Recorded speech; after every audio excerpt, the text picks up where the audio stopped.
Dr. Zaik. वालेकुम अस्सलाम। आपका Okay. नाम और आपका पेशा? My name is Yashma Asad Gill and I am an actress. आपका नाम क्या है? Yashma Asad Gill. Yashma सरगिल। Yashma Asad Gill. जी हाँ। Okay, I know the time is limited, but I really want to address your contribution in my journey. There was a time when I had fallen into the trap of atheism back in the days when I was doing my bachelor's, but Alhamdulillah, it was your videos and your lectures that brought me back to my religion and brought my spirituality back to me and my faith back to me. So Alhamdulillah for that, and thank you for coming to my country and especially my city. You've been a mentor, and you are my. I'm literally shaking right now. I'm so sorry. You're okay. So the question is, pardon me if I say anything wrong because my knowledge is limited. But at the time when I was doing my research and I came across your lectures, there was everything else that I could understand. But one question still remains, which is that this concept of predestination. And then there is this one concept of us human beings and Jannat having free will, right? तो अगर सब कुछ पहले से लिख दिया गया है, अगर सब कुछ predestined है, तो जो concept है कि अगर एक चोर कहीं पे चोरी करता है, तो वो तो पहले से नहीं लिख दिया गया था, उसकी accountability क्या है उसमें free will के हिसाब से? बहन ने एक अहम सवाल पूछा है और वो कहती है कि पहले वो एक्ट्रेस थी और वो एथियज़म के जाल में फंस गई थी और मेरे कैसेट सुनने के बाद अल्हम्दुलिल्लाह वो वापस दीन की तरफ रुजू की और अल्लाह सुब्हानहू व तआला ने हिदायत दी। उनका मेन सवाल है कि कदर के बारे में। मैं आपको मुबारकबाद देना चाहता हूँ कि आप एक फिल्म इंडस्ट्री से वापस सही रास्ते पे आए। बहुत मुश्किल है, अगर मीडिया के जाल में फंस जाते तो निकलना मुश्किल है, लेकिन अल्लाह ताला काफ़ी लोग को हिदायत दे रहा है। आपको भी अल्लाह ने हिदायत दी। जहाँ तक ये सवाल है, उनका सवाल है कदर के बारे में, अबाउट डेस्टिनी, फ्री विल, कि अगर अल्लाह सुब्हानहू व तआला ने मेरे तकदीर में लिखा कि मैं शराब पीऊँगा और मैं शराब पीता हूँ, तो कौन जिम्मेदार? अल्लाह। ये सवाल बहुत कॉमन है, लेकिन अक्सर मुसलमान घबराते पूछने के लिए, क्या कोई फतवा न दे दे मुझे, मैं काफिर हूँ। अल्लाह सुब्हानहू व तआला कुरान मजीद में इंसानों को एनकरेज करते सवाल जवाब के लिए, इसलिए कुरान मजीद में आप पढ़ेंगे 333 बार 323 टाइम्स 323 बार कहा गया है कुल, कालू, इन लोग ने कहा, और 323 बार अल्लाह कहते कुल, उनसे कहो। यानी कुरान मजीद की एक क्वेश्चन आंसर बुक है। 323 टाइम्स पूछा गया कि क्या सवाल है, अल्लाह बोलता है कुल, कहो कुल। उनने पूछा अल्लाह कौन है, कुल वल्लाहु अहद। तो ये कुल जो है, सवाल करना कोई बुरी बात नहीं, लेकिन ये सवाल बहुत कॉमन है कि हम तकदीर में मानते हैं, ये हमारा ईमान है। तो अल्लाह ताला अगर तकदीर में लिखा कि मैं मर्डर करूंगा, मैं किसका कत्ल करूंगा और मैं कत्ल करता हूं, तो कौन जिम्मेदार? अल्लाह। नऊज़ुबिल्लाह।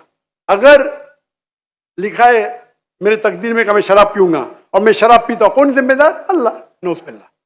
इसका जवाब यह है कि हमें समझना चाहिए तकदीर की क्या मानी है। और ये सवाल जब मैं दावती मैदान में तकरीबन 35 साल पहले शुरू किया, तो ये सवाल मुझे भी बहुत परेशान कर, किसने पूछा नहीं मुझे, अल्लाह की मदद है, अल्लाह की मदद है, जवाब मिलने के बाद ही लोग पूछते हैं।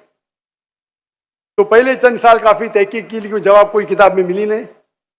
जवाब मिला, फिर मैंने उलमा से पूछा सही है, तो उन्होंने बोले माशाल्लाह अच्छा जवाब है, और मैं अभी पेश करूंगा आपके सामने। मैं मिसाल देता हूं कि अगर एक टीचर क्लासरूम में 100 बच्चे को पढ़ा रही है, 1 साल पढ़ाने के बाद इम्तिहान के पहले टीचर बोलती है ये बच्चा एग्जामिनेशन में फर्स्ट क्लास फर्स्ट आएगा, ये बच्चा सेकंड क्लास आएगा, ये बच्चा फेल होगा। माफ करना, आपको मिसाल बोल रहा हूं, कल मिसाल है आपके लिए। और एग्जामिनेशन के बाद ये सही निकलता है, ये बच्चा फर्स्ट क्लास फर्स्ट आता है, ये बच्चा सेकंड क्लास, ये बच्चा फेल होता है। मेरा सवाल है कि जो बच्चा फेल हुआ वो बोल सकता है कि टीचर ने प्रिडिक्ट की, क्योंकि टीचर ने प्रिडिक्ट की क्या मैं फेल होऊंगा, इसलिए मैं फेल हो गया। क्या वो बोल सकता है ऐसा? हाँ क्या नहीं? हाँ क्या नहीं? नहीं। टीचर देखती थी कि ये बच्चा स्टूडियस है, बराबर होमवर्क करता है, ज़हीन है, ये बच्चा एवरेज है, ये बच्चा हॉकी खेलता था, क्लास में भी नहीं आता था, पिक्चर देखता था। तो टीचर ने देख के प्रिडिक्ट की, और टीचर अक्सर सही होती है लेकिन इंसान है, गलती भी हो सकती। इसी तरीके से अल्लाह सुब्हाना व तआला एक इंसान नहीं है, अल्लाह के पास इल्मे गैब है। अल्लाह को पहले ही पता है आप क्या डिसीजन लेने वाले हैं। मिसाल के तौर पे एक शख्स आता है चौराहे पे, वो 4 में से एक सड़क को चुन सकता है, नंबर 1 सड़क, नंबर 2 सड़क, नंबर 3, नंबर 4। वो चुनता है नंबर 2 सड़क। चॉइस किसकी? चॉइस किसकी? इंसान की। हाँ क्या नहीं? हाँ क्या नहीं? लेकिन अल्लाह सुब्हाना व तआला को इल्मे गैब है कि 5 तारीख को अक्टूबर के रात को 1 बजे, 1:15 बजे ये चौराहे पे आएगा। उसके पास 4 चॉइस थे, सड़क नंबर 1, सड़क नंबर 2, सड़क नंबर 3, सड़क नंबर 4। अल्लाह ताला जानते कि ये सड़क नंबर 2 चुनेगा, तो अल्लाह ताला लिख देते तकदीर में पहले ही कि ये इंसान 5 अक्टूबर की रात को 1 बजे, 1:15 बजे सड़क नंबर 2 पे चुनेगा। तो सड़क नंबर 2 किसने चुना? अल्लाह ने या क्या इंसान ने? अल्लाह ने चुना या इंसान ने चुना? इंसान ने चुना। तो कौन जिम्मेदार, अल्लाह या इंसान? अल्लाह या इंसान? इंसान।